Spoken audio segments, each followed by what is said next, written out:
तो साथ में जब क्वीन विक्टोरिया के 50 साल पूरे हुए भारत पे शासन के, तो उस समय सावरकर ने विरोध करते हुए मिठाई खाने से इनकार किया, वो तो अलग बात है। सबसे पहली बात 1907 में उन्होंने कहा, वो 1857 प्रथम स्वातंत्र समर था। मैं विनम्रता से पर चुनौती से पूछता हूं, 1907 से पहले जितने कांग्रेस के नेता हुए 1885 से 1907 तक, विमेश चंद्र बनर्जी, सुरेंद्र नाथ बनर्जी, फिरोज शाह मेहता, महादेव गोविंद रानडे, किसी का नाम बताइए जिसने 1857 को स्वतंत्रता संग्राम कहा हो। सबने कहा सिपाही विद्रोह, म्यूटिनी, 1857 का गदर।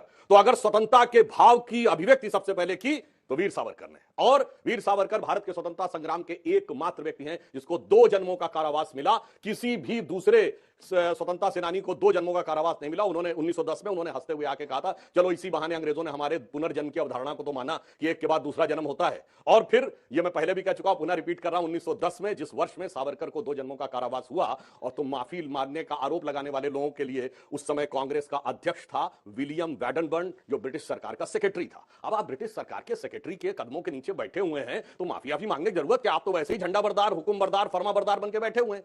और इसमें कोई 19-20 नहीं है, जाके चेक कर ले कोई भी व्यक्ति, फटाफट मोबाइल खोलिए, देखिए 1910 में कांग्रेस का अध्यक्ष कौन था, विलियम वैडनबर्न। बस साफ हो जाता है कि एक व्यक्ति जिसने स्वतंत्रता के भाव का उद्घोष किया, और दूसरा व्यक्ति, हमारे पर आरोप है ना कि हमारा मात्र संगठन संघ है। हां, हम कहते हैं हमारे तमाम नेता संघ से आए, दोनों प्रधानमंत्री संघ के प्रचारक थे। संघ के संस्थापक डॉक्टर केशवराव बलीराम हेडगेवार थे। मैं पूछना चाहता हूं, कांग्रेस का मात्र संगठन कौन?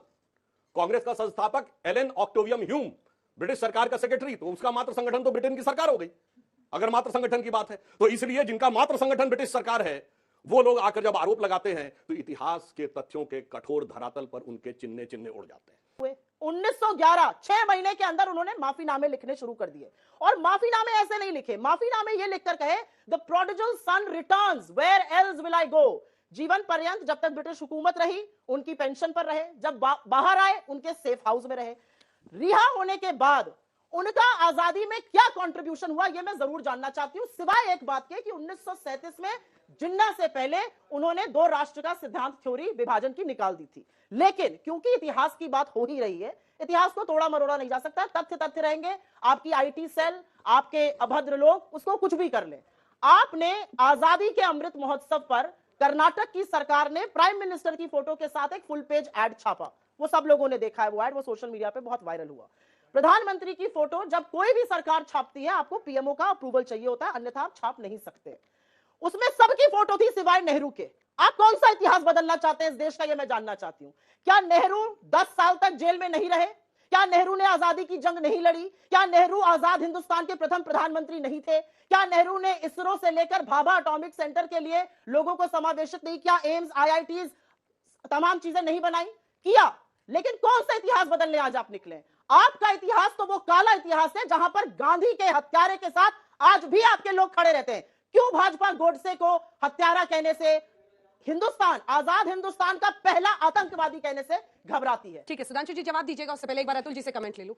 अतुल, सावरकर की जिंदगी 2 तरह की है, एक 1910 के पहले की जिंदगी है और एक 1910 के बाद की जिंदगी है। 1910 के पहले वो एक आजादी की लड़ाई की बात करने वाले, स्वतंत्रता की बात करने वाले थे। उनके विचार बड़े अजीब थे। अगर आप उनकी किताब को पढ़िए तो गौ मांस खाने की भी वकालत करते थे। नौजवान दोस्तों, पढ़िए उसको। 1907 के बाद से उनके जीवन में परिवर्तन आता है। गिरफ्तार होते हैं, जाते हैं, आते हैं। 2010 के बाद, गिरफ्तारी के बाद 25-25 साल की 2 सजाएं उनको अंग्रेज सरकार दे करके अंडमान भेज देती है, और उसके बाद ही 6 महीने के बाद ही बिलबिला करके दया याचिका, मर्सी पिटीशन हो जाता है। और इस देश के अंदर भगत सिंह, सुखदेव, राजगुरु, अशफाकुल्ला खान, ठाकुर रोशन सिंह, पंडित राम प्रसाद बिस्मिल, राजेंद्र लाहिड़ी, वो अनुशीलन के तमाम लोग, वो चाफेकर बंधुओं से लेकर, उन्होंने कभी तो माफीनामा नहीं लिखा ना। क्यों नहीं लिखा? स्वयं भगत सिंह की मां जेल पर गई थी ना, भगता लिख दे, फांसी की सजा सारी जीवन में आजन कारावास में बदल देगी। भगता बोला, मां अपने दूध को मत लजाओ। आखिर 2010 के बाद से 11 से ये लगातार दया की प्रक्रिया, मर्सी पिटीशन, अंग्रेज क्या लिखते हैं जरा सुनिए। मैं और अपनी तरफ से नहीं कह रहा कुछ, अंग्रेज को लिखते। ये साफ है कि भारत सरकार, नो दूसरी मैं दिख रहा हूं, दूसरी चिट्ठी पढ़ता हूं, वो तो बात में पढ़ेंगे। अंत में हुजूर, ये तीसरी चिट्ठी है माफीनामे की। अंत में हुजूर, मैं आपको फिर से याद दिलाना चाहता हूं कि आप दयालुता दिखाते हुए राजा सजा की माफी कर मेरी 19 से 11 में भेजी गई याचिका पर पुनर्विचार करें।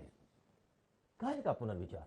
अगर मैं सत्ता से टकरा रहा हूं, ब्रिटिश साम्राज्य से टकरा रहा हूं, अगर और तमाम लोग 1857 की जिनकी बात हमारे मित्र ने कही, वो अगर जान दे सकते हैं, अगर अपने बच्चों को लेकर रानी लक्ष्मीबाई और बेगम हजरत महल तलवार लेकर निकल सकती हैं, अपने राज को खो सकती हैं, अपने साम्राज्य को खो सकती हैं, ब्रिटिश सेना के आगे झुकती नहीं, तो आपको दया याचिका की क्या जरूरत है? माफी मांगना इस देश के और फिर और आगे भी मैं कहूंगा, फिर माफी ही नहीं मांगी, 65 रुपए महीने की पेंशन ली उन्होंने।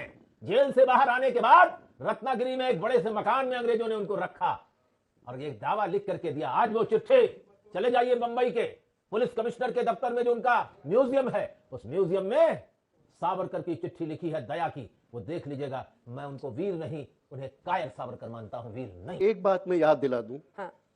1965-64 में जून में जवाहरलाल नेहरू की डेथ होती है मई में, जून में तत्कालीन प्रधानमंत्री ने स्पेशल पेंशन सैंक्शन की सावरकर को। याद दिलाने की जरूरत है कि किसकी सरकार थी और कौन प्राइम मिनिस्टर था? कांग्रेस थी। कांग्रेस की सरकार ने। मैं जून 1964 की बात कर रहा हूं। 1970 में भारत सरकार ने सावरकर की याद में कमेमोरेटिव स्टैंप जारी किया। क्या याद दिलाने की जरूरत है कि उस समय कौन प्राइम मिनिस्टर था और किसकी सरकार थी? हमें कभी कभी अपनी तुच्छ राजनीति से उन लोगों को बाहर रहना चाहिए, उनको पीसफुली छोड़ देना चाहिए जिन्होंने देश की स्वतंत्रता के लिए योगदान दिया है। इस कमरे में या ऐसे कौन लोग आपके जानने वाले हैं किसी माँ के 3 बेटे हों, विनायक सावरकर, गोपाल सावरकर, नारायण सावरकर, और तीनों भाई अंडमान जेल में हो? काहे के लिए? चोरी डकैती के लिए जेल गए थे? क्या पॉकेटमारी की जेल गए थे? और अंग्रेज क्या एक पॉकेटमार को 2 लाइफ टर्म देंगे? अतुल जी, 50-50 साल के 2 लाइफ टर्म थे, 25 के नहीं थे। 50-50 साल के 2 लाइफ टर्म सावरकर को दिए गए। और सावरकर से कभी किसी ने पूछा, मैं इतिहासकार होने के नाते बोल रहा हूं, मेरा कुछ लेना देना नहीं किसी राजनीति से, किसी ने पूछा कि आपने माफीनामा क्यों लिखा? तो उन्होंने मोहम्मद गोरी की एक स्टेटमेंट कोट किया। मोहम्मद गोरी कितनी बार आया, कितनी बार पृथ्वीराज से पराजित होकर भाग गया, उसे पूछा तुम भाग क्यों जाते हो मैदान छोड़ के, लड़ के मरते क्यों नहीं? तो उसने जवाब दिया था कि मैं भागता इसलिए हूं कि जान देने से हासिल नहीं होगा कुछ, हम जिससे फिर वापस तैयारी करके आके लड़े। सावरकर ने कहा कि this was part of strategy कि आई शुड कम आउट। तो कभी कभी हमें अपने महापुरुषों को अपनी राजनीति से बिल्कुल अलग रखना पड़ेगा। और अक्सर हम ये भूल जाते हैं कि आखिर पहले क्या कहा गया। या तो प्रधानमंत्री इंदिरा गांधी गलत थी जो उन्होंने सावरकर के लिए कोमोमोरेटिव स्टैंप जारी किया, और आप जानते हैं कि भारत सरकार कोमोमोरेटिव स्टैंप किसी ऐरे गहरे के लिए नहीं जारी करती। ठीक है, तीनों पर आपसे पॉइंटेड सवाल है उनके कांग्रेस के, इसका जवाब देना दीजिए। चाहती हूं। आप लोगों के प्रश्नों तो हाथ उठाइए। सवाल का जवाब देना इसलिए जरूरी है क्योंकि ये बातें जब हम आईटी सेल से सुनते हैं तो ये फिर भी कारगुजार है कि वो लोग करते हैं। जब हम टीवी डिबेट पर और इनके जैसे महान साहित्यकारों से और इतिहासकारों से सुनते हैं तो थोड़ी तकलीफ होती है। देश के विभाजन की बात आई, सुनिए, इस देश में देश का विभाजन की शुरुआत थोड़े कहां से हुई? 1916 लखनऊ कांग्रेस अधिवेशन। मुस्लिम लीग और कांग्रेस में लिखित समझौता होता है कि देश के कुछ इलाके होंगे जहां से सिर्फ मुस्लिम ही चुन के जाएगा, और वही इलाके बाद में जाकर पाकिस्तान बने 1947 में। 1916 के बाद जब जिन्ना की हिम्मत और बढ़ी तो उसने कहा कि मैं महात्मा गांधी को महात्मा नहीं बोलूंगा क्योंकि यह हिंदू उपाधि है। इसलिए आप याद करिए, आपने हर फिल्म में देखा होगा तो वो गांधी जी को कभी महात्मा गांधी या बापू नहीं बोलता, हमेशा मिस्टर गांधी बोलता है। उसके बाद उसकी हिम्मत और बढ़ी। 1925 में उसने कहा कि अब मैं वंदे मातरम नहीं बोलूंगा क्योंकि हिंदू प्रेयर नजर आती। आरएसएस 1925 से बना और 1916 में विभाजन की नींव आपके लिखित समझौते से बनी। 1937 में सावरकर ने 2 राष्ट्रों के सिद्धांत की बात की। बीच में मत बोलिए सुप्रिया जी, प्लीज। आपके बीच में किसी ने नहीं बोला, आपके बीच में किसी ने नहीं बोला। पूरी बहस पूरा करने दीजिए। नेहरू स्वतंत्र भारत के प्रथम प्रधानमंत्री थे, यह तथ्य गलत है। नेहरू परतंत्र भारत के पहले प्रधानमंत्री थे। 2 सितंबर 1946 कैबिनेट मिशन प्लान के तहत अंग्रेजों के पहले प्रधानमंत्री, आपको जवाब दिया जाएगा। स्वतंत्र भारत के प्रधानमंत्री थे पहले सुभाष चंद्र बोस। किताबें बदल दीजिए फिर सुभाष जी, किताबें बदल दीजिए देश की।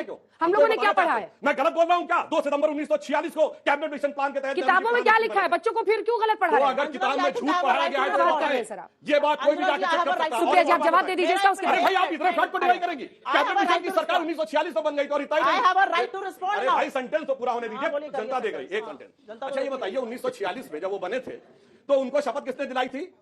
लॉर्ड माउंटबेटन ने। भारत का संविधान तो था नहीं, तो किसके प्रति निष्ठा की शपथ ली थी? ब्रिटिश क्राउन के प्रति निष्ठा की शपथ ली। अच्छा। लॉर्ड माउंटबेटन ने शपथ दिलाई, यूनियन जैक के नीचे खड़े होकर अरे, शपथ ली राष्ट्र का और इतिहास अंग्रेजों से मत लड़ रहे थे। करिए। और आपको क्या ये भी गलीज पता बातें है, करते सुनिए, हैं आप लोग भाई, जो बहुत काला गलीज पानी बातें भुगत रहा था, जो अंजना जी, कोलू इनका के टाइम बैग की खत्म तरह होगा, जो दिया उसका गया वो शुरू लड़ाई नहीं होगा, लड़ा करेंगे। था, I just जिसके want to- वॉइसराय के परिवार से अत्यंत मधुर संबंध थे। हम सबको पता है ठीक है। पारिवारिक संबंध थे, वो लड़ाई लड़ रहे थे। ठीक है।